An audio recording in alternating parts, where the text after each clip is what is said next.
প্রিয় দর্শক, আসসালামু আলাইকুম। কেমন আছেন সবাই? আশা করছি সকলে ভালো আছেন। দেশে বিদেশে কাছে দূরে যে যেখান থেকে দেখছেন সকলকে মনিহার ট্যুরস অ্যান্ড ট্রাভেলস এর পক্ষ থেকে জানাচ্ছি শুভেচ্ছা ও স্বাগতম। বেশ কিছুদিন আমাদের ইউটিউব চ্যানেলে, ফেসবুকে কমেন্ট বক্সে বেশ কিছু ধরনের কমেন্ট করছে। কালকে এক ভাইয়া লিখেছেন যে ভাইয়া মালয়েশিয়ার ওয়ার্ক পারমিট ভিসা কবে চালু হবে, বা ভাইয়া মালয়েশিয়ার ট্যুরিস্ট ভিসার খরচ কত, থাইল্যান্ডের ট্যুরিস্ট ভিসার খরচ কত। আজকে মূলত ট্যুরিস্ট ভিসার খরচগুলা নিয়েই মূলত আলোচনা করব আজকের এই ভিডিওতে।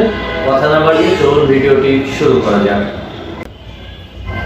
আজকে মূলত আপনাদেরকে জানাবো আমরা যে কয়টা দেশে ট্যুরিস্ট ভিসা নিয়ে কাজ করি, সেই দেশের ট্যুরিস্ট ভিসাগুলোর ফিস কত এবং সেই দেশের ট্যুরিস্ট ভিসাগুলো করার জন্য কি কি ডকুমেন্টস লাগে, এগুলো নিয়ে মোটামুটি আজকে আলোচনাটা করব।